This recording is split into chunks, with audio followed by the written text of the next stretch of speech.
Hey folks, this is Ben Gessel. I just after orchestra here in Seattle. I know it's really dark. You can't really see much. Anyway, that's supposed to be Roosevelt High School, but yeah, you can't really see it. It's too dark. I had a few thoughts um, for you, guys. I'm gonna try to make good time or good use of time tomorrow. By the way, but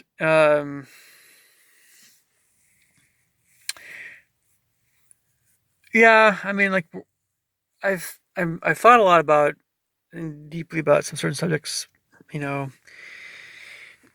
as of late. And one of them actually has to do with um, the way that I am, the way I think, the way I just operate, and how other people see or don't see qualities I have that are strengths or weaknesses, or whatever, you know, this internal world versus the external world. You know, I've had some, I have some very, again, if you guys knew me better, which if you've seen a lot of my videos, I think you can pick up on a lot of things. But if you saw how skilled I was in regard to um, identifying pitches and harmonies and these things when I was younger, um, yeah, you know that was one of my strongest abilities. And one of the things that's been hard to deal with in life has had to do with dealing with other musicians that have other strengths that I don't have naturally as much of, or they've worked harder than me, they practiced more than me, or so it's kind of like a struggle of egos a little bit on some level. And there's a lot of phrases. There's certain phrases and terms and ways of talking that you'll see more in classical music, uh, in orchestras and stuff, compared to film music, in popular music, rock, jazz. Every type of music and music performance or type has its own kind of lingo, so to speak, its own kind of even almost like a approved behaviors and that sort of thing, especially in classical music. And so there's a whole host of things that are considered better or worse. I don't know. Again, some of this is actually European in origin ultimately, but it's not necessarily European. It's just that the whole etiquette thing in classical music, at least in orchestras, kind of stems largely from, well, pretty much from Europe. But I mentioned in other videos, East Asia is a big part of classical music now. East Asians, um, and so a lot of what it goes on with etiquette and that sort of thing is really Eurasian now. But aside from all that, I've we're it's I'm thinking back to struggling with certain things regarding my experiences in music um, lessons or ensembles, um, and swallowing my pride or not trying to hide my abilities so I wouldn't look egotistical or whatever, not have people envy me and all that kind of stuff. And you know, there are still some things that are tough um, to experience, but I don't know. Trying to trying to explain that certain trains of thought, it's a little bit difficult. One of the reasons why I went into composition more, at least after I got my undergrad and after I didn't become a music teacher, public school teacher, right? After I did not become a public school teacher, and after I did music sales for a bit, and I was doing private lessons, I was like, I'm a stronger composer than I am a performer. I just My personality is more naturally suited to composition than performance. I'm still going to try to become as a better performer with time, but I am a creative, imaginative, sensitive kind of person at heart. And so I need to be involved in activities, especially professionally, that Um, um, I can I can be myself, and I can do these things that are things that I'm good at, and um, my quirks. I don't know. I think you see what I'm saying. So, um, yeah. But the thing is, um, so if you're trying to do things, I don't know. I had some good guidance in college regarding, you know, some things, but honestly, it just wasn't. It wasn't what it should have been, in my opinion. And there's still a lot of things about college that I was always upset with and not happy with. Um, but maybe that's a deeper subject. I'm not, they had some very skilled professors, had some very knowledgeable professors, but I wanted a mentor that really got me, and I wanted, because he knew me so well, that he would say, these careers are what you should really consider doing, and maybe these not so much. It was often encouraged that should go into something scientific, or I don't know, a whole host of things that are better for introverts.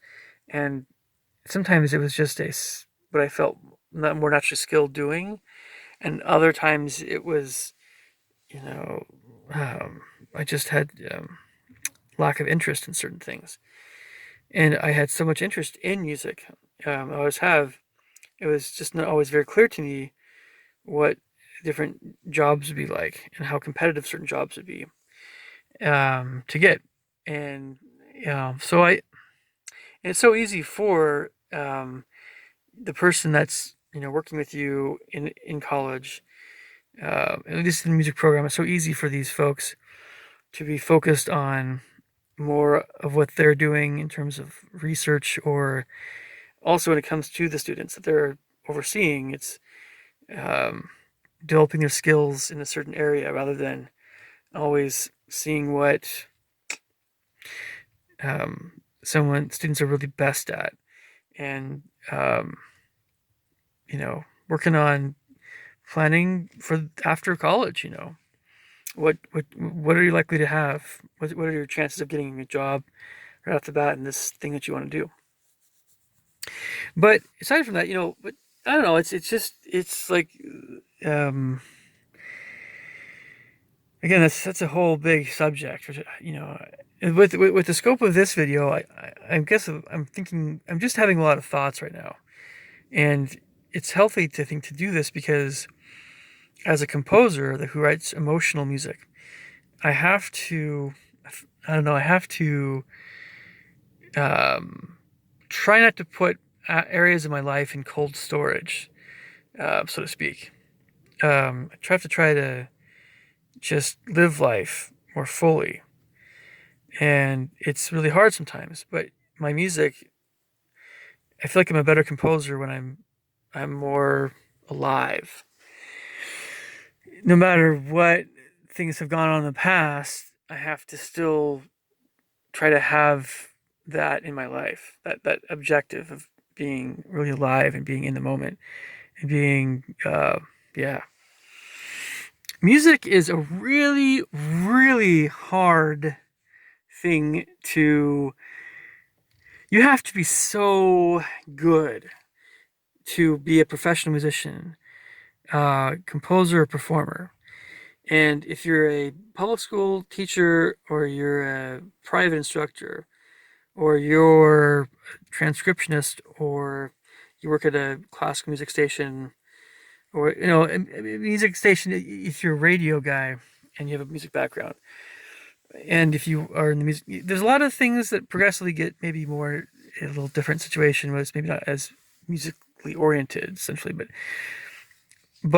when we're talking about folks that create music, that make music, like film scoring and everything, um, the qualities that you need to have that help you be a better musician, the natural talent, and again how hard you have to work. You have to work incredibly hard. I don't think most people have really a very good idea of how hard you have to work to really be a successful musician. And that's also the case with certain other fields in the arts, like um, more classical acting. I think film is maybe a little different, but mm, yeah. Um, but certainly, theater. I guess you could say theater can be that way a little bit. And um, um, yeah, I don't know. There's a lot of painters, but some fields in the arts are just harder financially, but maybe aren't necessarily super competitive. Depends on the nature of the job, I guess you want to try to get. But you know, I don't know. It's the payoff is that whatever efforts you put into, say in this case, music. In my case, I'm talking about this. If a person doesn't become a professional musician, they're gonna be heads and tails over so many other people that are just trying to work to have a regular job. It depends on the nature of the work. It depends on what it is that they're doing, I suppose. Um, but there are people that value skills that you can often be very developed when you're involved with music performance and many other musical endeavors. Um, in fact, I often think that people that have office positions, they know how to brown nose pretty well. And I guess it depends on the position and you know, yeah. But it's like, and those jobs have a certain kind of comfort about them, but I don't know. I guess in a way, I do kind of look down. I do feel a little snobby, to be honest, with many folks that have certain kinds of jobs. But it's not really a personal thing. It's more kind of a feeling of um, like, what did you do to get this job in the first place? You know, and if your life is not as career oriented, or whatever, or what you're working on really hard isn't your job so much, that's fine. But um, it's more of if there's a question of if you want to critique me in my life and how much I earn, that train of thought, right? It's like don't even go there because I work very, very, very hard, right? Um, and I just you know the main train of thought I have here, I suppose, is um, there more people than I probably realize are simply not doing as much as maybe I think they are, or maybe their job is not as hard as I might think it is at times. For instance, one of the obvious things I'm talking about here is being a president of the United States, or national president. My personal feeling is that um, how can I put this? um, I just think it's a big show. Still, a lot of times, if you are an intelligent person and you are pretty resilient emotionally, you have your life fairly together in a way. You could be president, but the it's your advisors a lot of times to take care of all the busy work and um you know and also I think it's a big show obviously because I can't eliminate the possibility of the Illuminati existing and they're actually the ones really running things and pulling the strings and they have there's all kinds of things that presidents can do and should be doing in chatting with other presidents and their advisors about all kinds of stuff and there's a whole whatever and it's busy, you can get into it, but if some other folks that are not presidents are really in charge of what actually happens on the world stage in terms of wars and food and quality of food and money and economics and um, you can go down the list, energy usage and all that stuff. If there are other people that are really pretty much in charge of that stuff, not the president, then the president's job becomes a lot less demanding, in my opinion. You just, and it's a popularity contest, and you know, but I didn't want to get into that too much. I use this, you know, as an example. So if I can sometimes can see other people working other jobs, and I think that's so hard what they do. And some things do require, I think, a lot of natural ability, certain things, or higher intelligence, but there are a lot of jobs that just require that you are just a good worker and you um are, yeah, I mean, like, a good employee, and you have a certain skill set that works well with this job and this company, and yeah, just keep going, doing better over time. I mean, um there's a lot, I'm looking at, the fields oftentimes that seem to be seem to want more workers or need more workers, and it's always, other than the more undesirable jobs, it's the trades, it's the vocational stuff, it's the things that are less desirable in general, or things that just require very specific skills that many people just don't want to do. The jobs are always more in higher demand, have more appeal to them, and somewhat more or less. And if you're really good at what you do, the better you are at what you do, the more you'll be employable. But I don't know. I think I'll have to wrap up this video. I'm gonna do some other stuff here for a bit, but getting back to my original train of thought with musical skills and that sort of thing.